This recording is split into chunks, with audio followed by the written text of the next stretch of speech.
Frank, Scott, Chris, and Adam.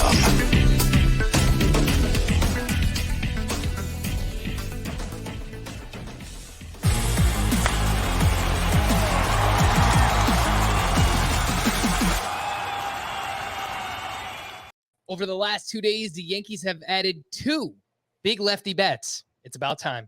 Welcome into an emergency edition of Fantasy Baseball today on Thursday, July 29th.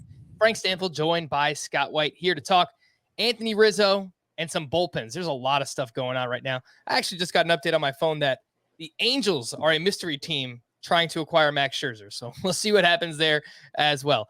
Anthony Rizzo to the New York Yankees. Of all the dramatic things I've ever seen, winds up to the Yankees, going to the Bronx in exchange for 2 prospects. 24-year-old pitcher Alexander Vizcaino throws extremely hard. He's been hurt, bounced between the rotation, the bullpen, and 19-year-old outfielder Kevin Alcantara, who has big upside, some power, and some speed. It's a very curious move, Scott, just from like a pure baseball perspective. The Yankees are 9 games out in the division. They're 3 games out in the wild card. So they're going for something. I don't know what that something is. But for Anthony Rizzo, it's been a down season. He's been coming around recently. It is a 308 batting average with 3 homers over his last 7 games. What does this do for his value? Well, in theory, it improves it. I mean, if there was ever a venue that was going to help him regain his former power output, him being a left-handed hitter, it's Yankee Stadium with the short porch and right field. Having said that, 2017 was the last time Anthony Rizzo hit 30 homers in a season. That capped off a 4-year stretch of 30 plus homers for him, but that was the last time he did it. I think I said on the Fantasy Baseball Today podcast recently that I kind of view Anthony Rizzo as just a guy now, really nothing more than mid-grade. Maybe that wasn't entirely fair. I mean, in terms of hard hit rate and average exit velocity, those are both higher than they've ever been this year, which I know that owes something to the new baseball, but by a considerable margin, especially that hard hit rate. And, he's never been a guy who's struck out much. That's always true. That's still true at this stage of his career. It's not 15.7% strikeout rate is what Anthony Rizzo's working with this year. And just looking at his fly balls, he tends to pull his fly balls a lot, a third of the time. Fly balls generally are hit to the opposite field more often than not. And his fly ball left, center, right distribution is fairly balanced. So it seems like he's well positioned to take advantage of that short porch in right field. Looking at, as I figured out how to do this now on Baseball Savant. Baseball Savant's breakdown expected home runs by park. But I'm looking at this live now for the first time. Oh my goodness. No. Oh my goodness. goodness gracious. Am I looking at the right player page? Yeah, this is Anthony Rizzo. What does it say? So remember when we did this with Joey Gallo yesterday? It was expected home runs by park. If you played for the Yankees instead of the Rangers, that you would have gotten 4 more home runs, right? Okay. Yeah, not a bad increase. Expected home runs by park for Anthony Rizzo, Yankee Stadium, 23. What? 23. He currently has 14. Yeah. Wow. That is massive. All right, maybe they were pulling up his Baseball Savant page before making this acquisition. This could turn out to be a huge upgrade for him. Well, yeah, I mean, it's all in theory, but that's true anytime you're talking about future production. So, all right, yeah, I guess there's reason to be excited if you've been holding on to Anthony Rizzo, or maybe if you feel like you can buy him for dirt cheap because somebody heard me last week say he's just a guy now.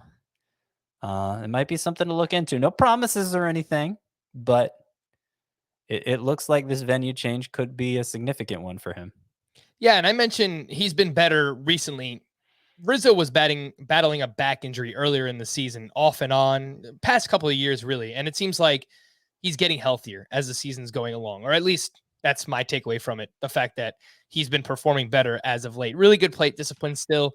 9.6% walk rate, right around a 16% strikeout rate. So that adds some balance to that Yankee lineup going out and acquiring Joey Gallo yesterday. The distribution of his batted balls, he's not an extreme fly ball hitter by any means. It's pretty equal distribution. Yeah, I mean it's about the same as it's always been. Yeah.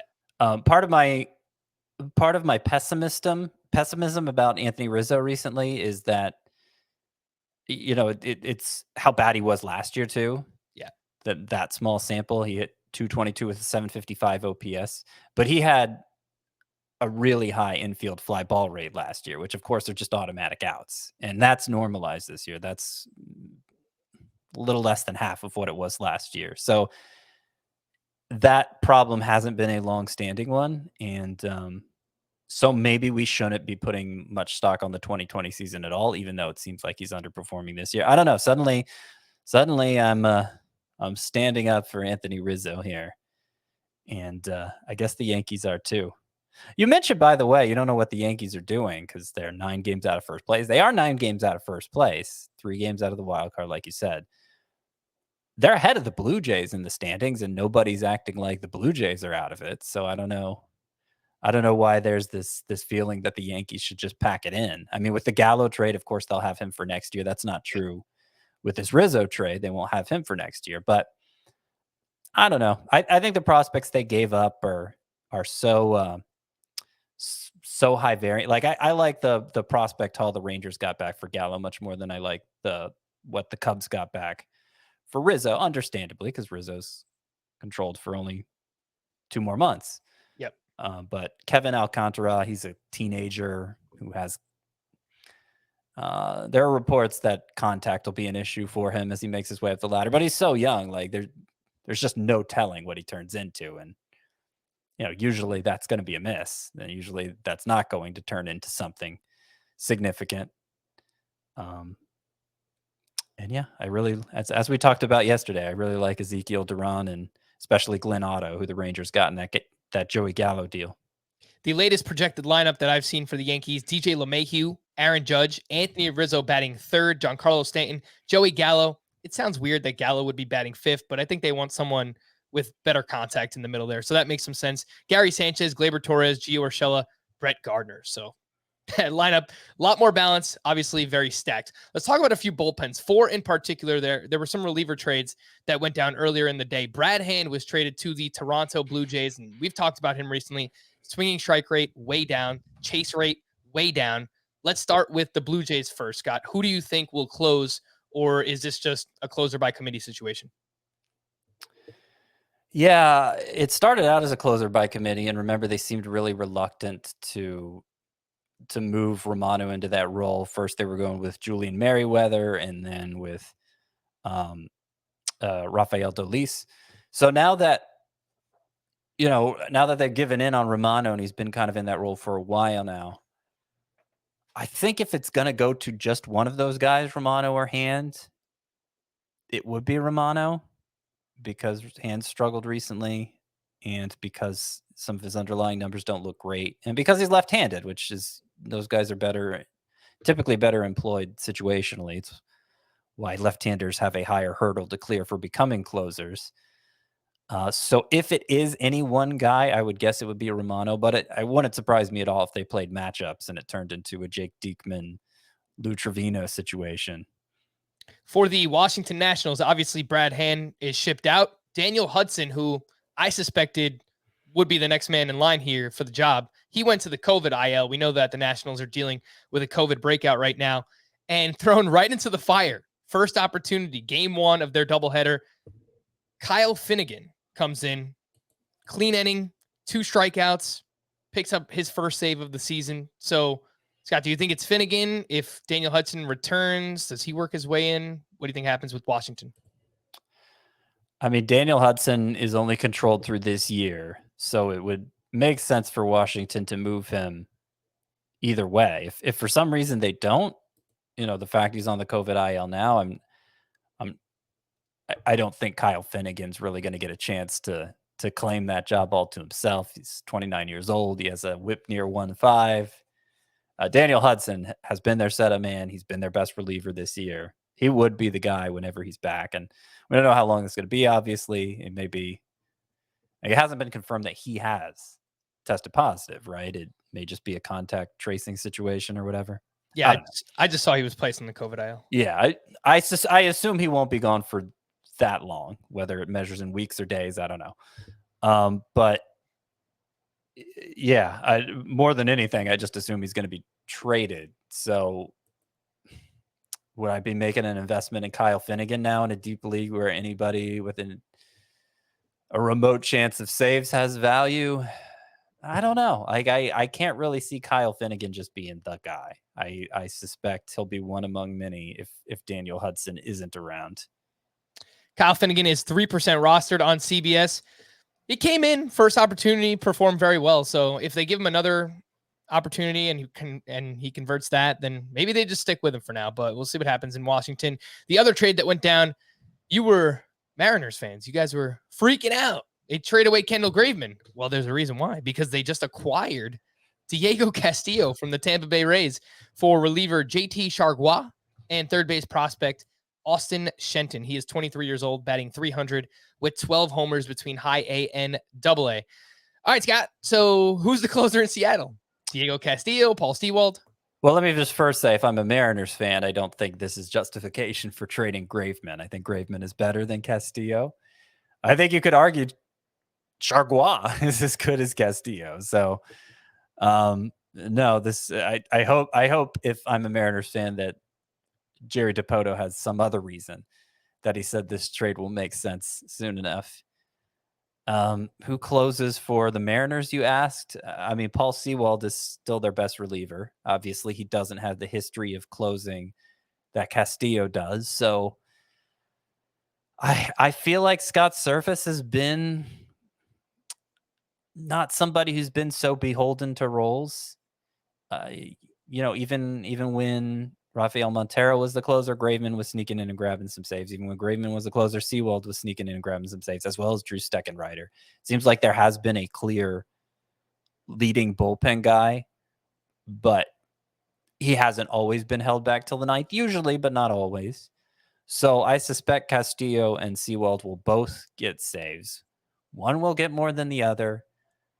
I'd want to put my money on Sewald right now just because he's better. That K per 9 rate is unbelievable. It's among the best in baseball.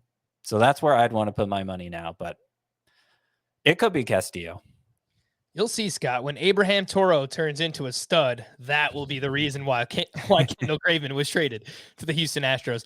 On the other side, in Tampa, a closer has no name. We know that.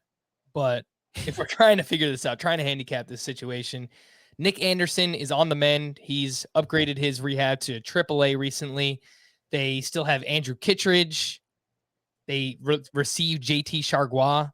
Do you have any lean here, Scott, or is it just Tampa? By the way, Chargois is about to become a bullpen ace just because the Rays set their sights on him. Because how does this trade make sense for the Rays, them being supposedly in the thick of things? Well, obviously, they are in the thick of things themselves. They're in possession of a wild card spot right now. Yeah, I mean, because Peter Fairbanks was getting some saves, but he's hurt now too, right? He just went on the IL. Yeah. What's something? Do you know what he went on the IL with? I'll figure it out for you. So I mean, he would be my first guess if he was still around. Since he's not, I don't know, because Fire Ison's hurt too, right? Yep. I mean, maybe Chargois. Maybe he gets a shot right away. Yeah, Nick Anderson obviously could come in and get save chances really quickly. Matt Whistler's been great since coming over from the Giants. Shoulder inflammation for Pete Fairbanks. Mm-hmm. That's very unspecific. And then of course somebody like Andrew Kittredge has been great, but they generally like to they like having him in like a multi-inning role, it seems like. So it's gonna be, I don't know. Who should you target first in that group? Kittredge. That's who I'm going with, Scott. Well, I mean, good ratios if nothing else. That seems reasonable to me, but I would not I would not count on a big save total. Like if you get 5 saves from anyone in the Rays bullpen right now, I think that's more than you should expect. Kittredge is my guess for their next save. My guess for them to lead them in saves rest of season. I'm going to go with Nick Anderson on that one. And he's 19% rostered, 12% rostered. So yeah, widely available. Again, it's Tampa. We're just making guesses here, but I'm going to go with Nick Anderson. It's all over the place. For Scott, I am Frank. Thank you all for listening and watching Fantasy Baseball today. We'll be back again a little bit later on. Bye-bye.